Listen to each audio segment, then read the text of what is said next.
నమస్తే, welcome to burning issue. Andhra Pradesh రాజకీయాల్లో మళ్ళీ అగ్గి రాజుకుంది. 2 ఏళ్ల పాటు స్తబ్దుగా ఉన్నటువంటి విపక్షం ఒక్కసారిగా ఉప్పెన్లా దూసుకొస్తోంది. నిప్పుకు వాయువు తోడైనట్లు ఇన్నాళ్లు సైలెంట్గా ఉన్న వైసీపీ నేతలు ఇప్పుడు ఏకంగా అధికార పక్షంపై రణభేరి మోగిస్తున్నారు. అధినేతలకే డైరెక్ట్ వార్నింగ్స్ కూడా ఇస్తున్నారు. అసలు వైసీపీ సడన్గా ఇంత స్పీడ్ ఎందుకు పెంచింది?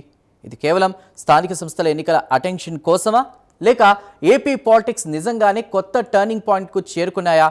కొడాలి, అంబటి వంటి ఫైర్ బ్రాండ్స్ మళ్ళీ పాత పద్ధతుల్లో ఎందుకు రంగంలోకి దిగారు? రాయలసీమలో మళ్ళీ పాత కక్షలు ఎందుకు బగ్గుమంటున్నాయి? ఏపీ రాజకీయ ముఖ చిత్రంపై రేగుతున్న తాజా పొలిటికల్ హీట్ను రాజేస్తున్న ఆ పాలిటిక్స్ ఏంటో చూద్దాం.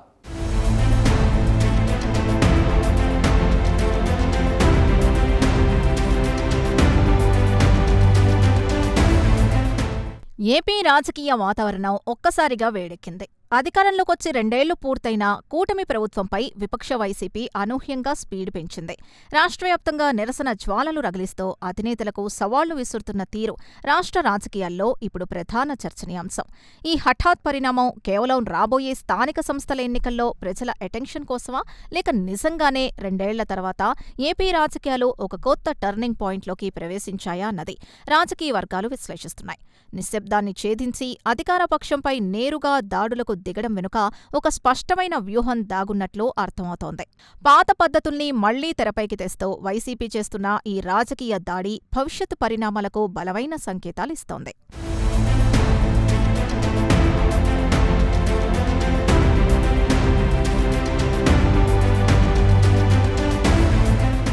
గత కొంతకాలంగా సైలెంట్గా ఉన్న వైసీపీ నాయకత్వం ఒక్కసారిగా మేల్కొనడం వెనుక క్యాడర్లో తిరిగి ధైర్యం నింపే బలమైన ప్రయత్నం చేస్తోంది. కలిసికట్టుగా ఉంటే కొండనైనా పిండి చేయవచ్చు అనే సామెతను బహుశా వైసీపీ అధిష్టానం నమ్ముతున్నట్టుంది. అందుకే క్షేత్రస్థాయిలో చతికిలబడిన కార్యకర్తల్లో తిరిగి ఉత్తేజం నింపేందుకు రాష్ట్రవ్యాప్త నిరసనలకు పిలుపునిచ్చింది. ఈ ఆందోళనల ద్వారా ప్రభుత్వ వైఫల్యాలను ఎండగట్టడమే కాకుండా తమ పార్టీ ఇంకా బలంగానే ఉందనే సందేశాన్ని ప్రజల్లోకి తీసుకెళ్లాలని భావిస్తోంది. స్తబ్దుగా ఉన్న శ్రేణుల్ని ఏకం చేసి అధికార కూటమిపై పోరాటానికి సిద్ధం చేయడం ద్వారా పార్టీకి పూర్వ వైభవం తీసుకురావాలనే తపన ఈ వ్యూహంలో స్పష్టంగా కనిపిస్తోంది. ఇది అటెన్షన్ కోసమేనన్న వాదనలకు బలం చేకూరుస్తోంది.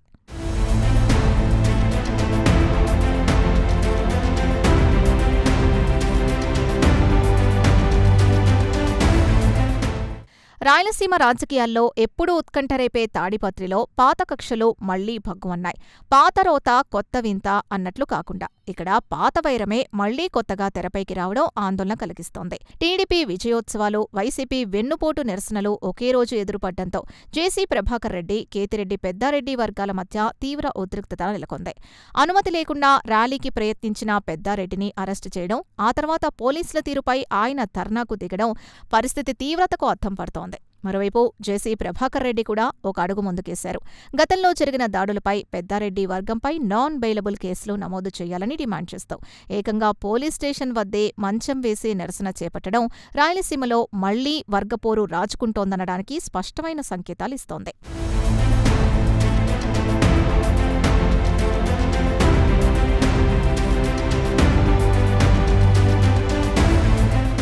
తాడిపత్రితో పాటు మంత్రాలయంలో జరిగిన హింసాత్మక ఘటనలు ఏపీలో మళ్లీ పాత రోజుల్ని గుర్తుకు తెస్తున్నాయి. స్థానిక సంస్థల ఎన్నికల వేళ ఈ స్థాయిలో ఘర్షణలు చోటు చేసుకోవడం రాష్ట్ర వ్యాప్తంగా తీవ్ర చర్చనీయాంశం అవుతోంది. మంత్రాలయం నియోజకవర్గంలో వైసీపీ ఎమ్మెల్యే బాల నాగిరెడ్డి ఆధ్వర్యంలో జరిగిన నిరసన ర్యాలీ ఉద్రిక్తతలకు దారితీయడం, టీడీపీ నేత రాఘవేందర్ రెడ్డి ఇంటి వద్ద బాణాసంచా కాల్చడం, తొడలు కొట్టడం, రాళ్లు రువ్వడం లాంటి పరిణామాలు క్షేత్రస్థాయిలో రాజకీయ ఆధిపత్య పోరుకు అద్దం పడుతున్నాయి. ఏకంగా వాహనాలకు నిప్పు పెట్టే స్థాయికి ఉద్రిక్తతలు వెళ్లడం స్థానికంగా అభద్రతా భావాన్ని పెంచుతూ భవిష్యత్తులో శాంతి భద్రతలకు సవాల్గా మారుతుందేమోనన్న ఆందోళనను రేకెత్తిస్తోంది. అధికార విపక్ష శ్రేణుల మధ్య ఇలాంటి దాడులు మీడియాలోనూ ప్రధానాంశాలుగా మారుతున్నాయి.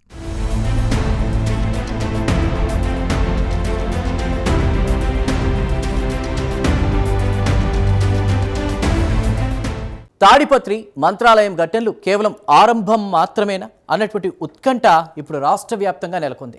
నిరసనల పేరుతో రోడ్డెక్కుతున్న వైసీపీ శ్రేణులు దాడులు, ప్రతిదాడులతో వాతావరణాన్ని వేడెక్కిస్తున్నారు. అయితే ఈ వ్యూహంలో పాత ఫైర్ బ్రాండ్ నేతల పాత్ర ఏంటి? వారు మళ్ళీ పాత పద్ధతుల్లో ఎందుకు విమర్శల బాణాలు వదులుతున్నారు చూద్దాం.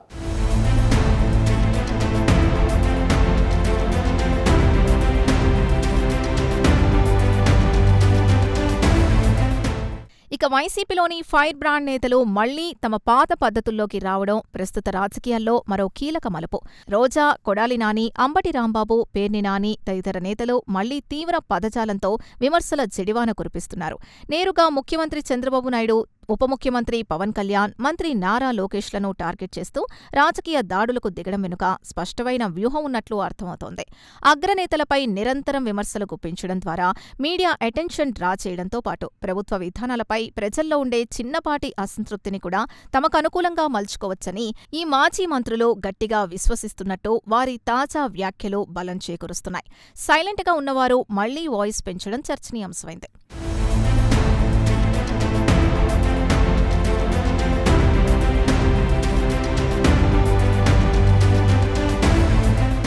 మాజీ మంత్రి కొడాలి నాని వ్యాఖ్యలు ఈ విమర్శల పర్వంలో మరింత అచ్చం పోశాయి. అయితే ఈ వ్యాఖ్యల వెనుక ఒక పక్కా ముందస్తు వ్యూహం కనిపిస్తోంది. ఇటీవల వైసీపీ అధినేత జగన్కు అత్యంత సన్నిహితుడైన సజ్జల రామకృష్ణారెడ్డి సైతం ఇదే గొడ్డలి అంశాన్ని ప్రస్తావించడం, అప్పుడు తాజాగా కొడాలి నాని కూడా అదే శైలిలో వాయిస్ పెంచడం యాదృచ్ఛికం కాదనే చర్చ నడుస్తోంది. గొడ్డలి పేరుతో కూటమి నేతలు చేస్తున్న విమర్శల్ని తిప్పికొడుతూ దాన్ని పరశురాముని గొడ్డలితో పోల్చడం ద్వారా ప్రజల్లో ఒక కొత్త సెంటిమెంట్ను రగిల్చేందుకు పార్టీ అగ్రనాయకత్వం సమాయత్తమైనట్లు అర్థమవుతోంది. దైవాంశ సంభూతుల చేతుల్లో దుష్ట సంహారానికి వాడే ఆయుధంతో తమ పోరాటాన్ని పోల్చుకుంటూ ఈ నెరేటివ్ను క్యాడర్తో పాటు ప్రజల్లోకి బలంగా తీసుకెళ్లేందుకు వైసీపీ శ్రేణులు ఒక పద్ధతి ప్రకారం వ్యూహాత్మకంగా అడుగులు వేస్తున్నారని ఈ పరిణామాలు స్పష్టమైన సంకేతాలిస్తున్నాయి.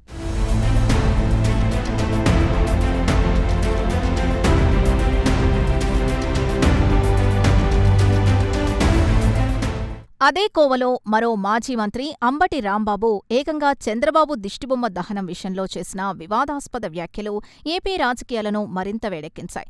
కూటమి ప్రభుత్వం ప్రతిష్టాత్మకంగా ప్రకటించిన సూపర్ 6 పథకాలను అమలు చేయలేదని ఆరోపిస్తూ ముగ్గురు అగ్రనేతల్ని ముగ్గురు మోసగాళ్లుగా అభివర్ణించడం ఆయన రాజకీయ దాడికి పరాకాష్ట. ముఖ్యమంత్రి చంద్రబాబును ప్రపంచ మోసగాడిగా, లోకేష్ను ఆల్ ఇండియా మోసగాడిగా, పవన్ కళ్యాణ్ను ఆంధ్రా మోసగాడిగా ముద్రవేయడం ద్వారా ప్రజల్లోకి బలమైన నెగెటివ్ సందేశాన్ని పంపాలని వైసీపీ ప్రయత్నిస్తోందని భావిస్తున్నారు. ఇది కేవలం వాక్చాతుర్యం మాత్రమే కాదు, రాబోయే రోజుల్లో అధికార పక్షంపై ఎలాంటి రాజకీయ దాడి ఉండబోతోందో చెప్పకనే చెబుతూ భవిష్యత్తు వ్యూహానికి ఇదొక స్పష్టమైన ఉదాహరణగా నిలుస్తోంది అనడంలో ఎలాంటి సందేహం లేదు.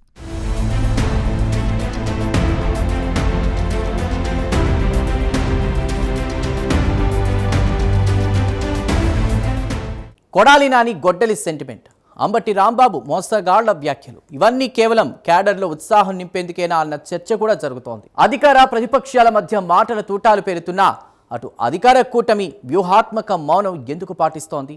వైసీపీ చేస్తున్న అవినీతి ఆరోపణల వెనుక అసలు టార్గెట్ ఎవరు? ఆ వివరాలు ఇప్పుడు చూద్దాం.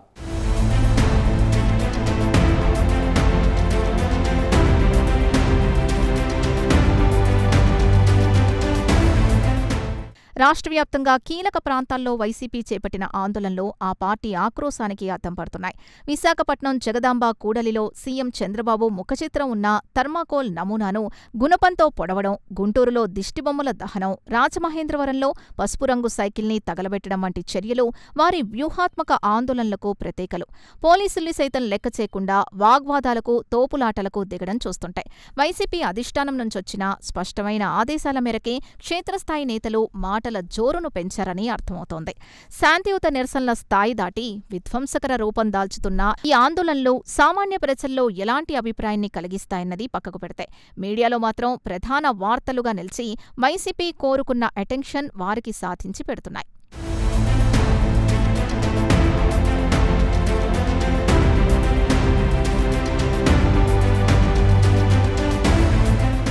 కూటమి ప్రభుత్వం గత 2 ఏళ్లలో భారీ అవినీతికి పాల్పడిందంటూ వైసీపీ చేస్తున్న ఆరోపణలు ఇప్పుడు మరో ప్రధాన చర్చనీయాంశం. ఈ 2 ఏళ్ల కాలంలోనే కూటమి అవినీతిలో సరికొత్త రికార్డులు సృష్టించిందంటూ ప్రజల్లోకి బలంగా తీసుకెళ్లే ప్రయత్నం చేస్తోంది. అయితే ఈ ఆరోపణలు విపక్షం ఆశించిన స్థాయిలో ప్రజల్లో నాటుకుపోతున్నాయా అన్నది వేచి చూడాల్సిన అంశం. అవినీతి ఆరోపణలకు సరైన ఆధారాలు చూపించకుండా కేవలం రాజకీయ విమర్శలకే పరిమితమైతే అది ఏ మేరకు ఫలితం ఇస్తుందనేది ప్రశ్నార్థకమే. అయినప్పటికీ నిరంతర ఆరోపణల ద్వారా ప్రభుత్వ ఇమేజ్ను డ్యామేజ్ చేయాలన్న వైసీపీ లక్ష్యం ఈ నిరసనల్లో ప్రస్ఫుటంగా కనిపిస్తోందని రాజకీయ విశ్లేషకులు భావిస్తున్నారు. ఈ తరహా ఆరోపణల పర్వం రాబోయే ఎన్నికల నాటికి మరింత ఉధృతమయ్యేలా కనిపిస్తోంది.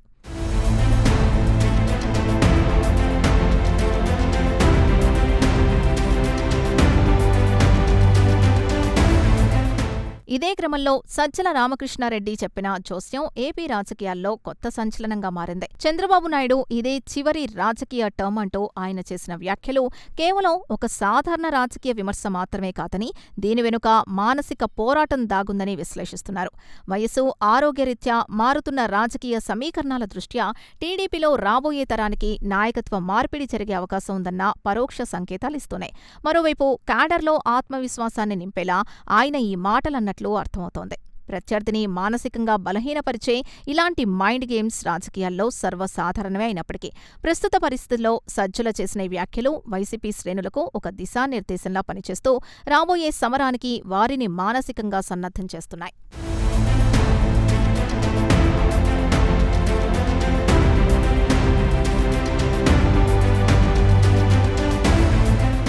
సజ్జల చేసిన లాస్ట్ టర్మ్ జోస్యం వెనుక పెద్ద మైండ్ గేమే కనిపిస్తోంది. అధికార కూటమి నేతలు సహనం పాటిస్తున్నా వైసీపీ మాత్రం ఏమాత్రం తగ్గేదే లేదన్నట్లుగా దూకుడు ప్రదర్శిస్తోంది. ఇంతకీ ఈ రాజకీయ చదరంగంలో అంతిమంగా ఎవరిది పైచేయి కాబోతోంది? స్థానిక సమరానికి ముందు జరుగుతున్న ఈ యుద్ధం ఏ తీరానికి చేరనుంది?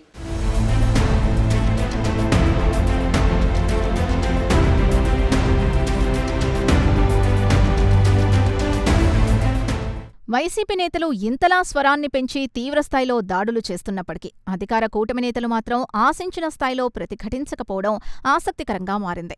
ఓపిక ఉన్నవాడిదే రాజ్యం అన్న సామెతను పాటిస్తూ కూటమి అధిష్టానం వ్యూహాత్మక మౌనం పాటిస్తోందా అన్న అనుమానాలు వ్యక్తమవుతున్నాయి. బహుశా విపక్ష వైసీపీ చేసే అల్లరికి వెంటనే స్పందిస్తే వారికి మరింత ప్రాధాన్యత ఇచ్చినట్లవుతుందని అధికారపక్షం భావిస్తూ ఉండవచ్చు. లేదా సరైన సమయం చూసి ఒకేసారి చట్టపరమైన, రాజకీయపరమైన కౌంటర్ ఇవ్వడానికి సిద్ధమవుతున్నారేమో అని రాజకీయ విశ్లేషకులు అంచనా వేస్తున్నారు. ఈ నిశ్శబ్దం వెనుక పరిపాలనపై దృష్టి పెట్టాలన్న ప్రభుత్వ లక్ష్యం ఉన్నప్పటికీ క్షేత్రస్థాయిలో అధికార పార్టీ శ్రేణుల్లో మాత్రం ఈ మౌనం కాస్త అసహనాన్ని కలగజేస్తోందన్న అనుమానాలు వ్యక్తమవుతున్నాయి.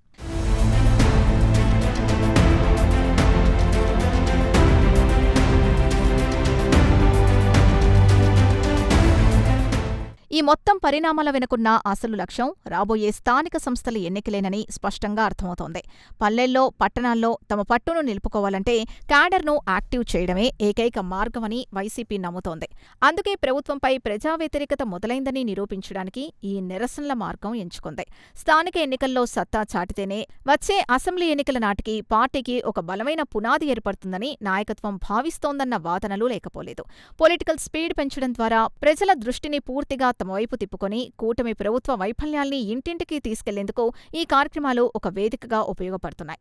మొత్తానికి అటెన్షన్ సీకింగ్ అనే టాస్క్లో వైసీపీ తొలి అడుగు విజయవంతంగానే వేసిందని రాజకీయ వర్గాల్లో ఒక అభిప్రాయం బలంగా వినిపిస్తోంది.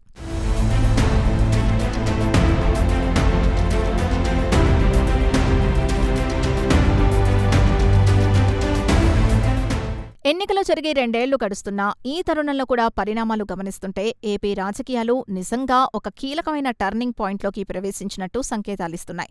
ఇన్నాళ్లు ఒకవైపు మాత్రమే ఉన్న రాజకీయ ఆధిపత్యం ఇప్పుడు విపక్షం ఉప్పెనలా ఎదురుతిరగడంతో సమతుల్యత వైపు అడుగులు వేస్తోంది. కాలం ఎప్పుడూ ఒకేలా ఉండదు అన్నట్లు నిన్నటి వరకు రక్షణాత్మక ధోరణిలో ఉన్న వైసీపీ ఇప్పుడు అకస్మాత్తుగా ప్రతిదాడి వైపు మళ్లీ దూకుడు పెంచడం రాష్ట్ర రాజకీయాల్లో కొత్త సమీకరణాలకు అధికారపక్షం కక్ష సాధింపు చర్యలకు పాల్పడుతోందన్న నేతలు ఇప్పుడు నేరుగా వ్యవస్థల వైఫల్యంపై విపక్షం గొంతెత్తడం రాబోయే రోజుల్లో ఏపీ పాలిటిక్స్ ఎంత రసవత్తరంగా సాగబోతున్నాయో చెప్పకనే చెబుతూ తీవ్ర ఆసక్తిని రేకెత్తిస్తున్నాయి.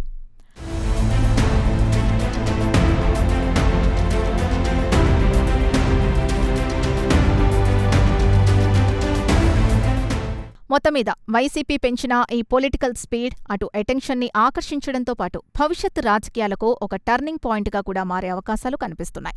రాబోయే రోజుల్లో ఈ పొలిటికల్ హీట్ మరింత పెరిగి అధికార విపక్షాల మధ్య ప్రత్యక్ష యుద్ధానికి దారితీసే పరిస్థితులు ఉత్పన్నమయ్యేలా ఉన్నాయి. ఒకవైపు స్థానిక సంస్థల ఎన్నికల సవాల్, మరోవైపు ఇరు పార్టీల మధ్య పెరుగుతున్న వ్యక్తిగత దూషణలు రాష్ట్రానికి మళ్లీ ఎన్నికల వాతావరణంలోకి నెట్టేస్తున్నాయి.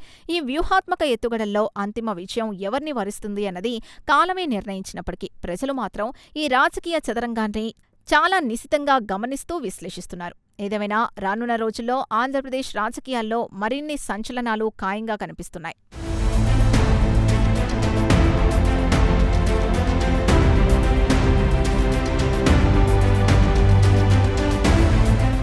రాజకీయాల్లో శాశ్వత మిత్రులు, శాశ్వత శత్రువులు ఉండరంటారు. కానీ ఏపీ రాజకీయాల్లో మాత్రం వైరం ఎప్పుడూ శాశ్వతమే అన్నట్లుగా తాజా పరిస్థితులు కనిపిస్తున్నాయి.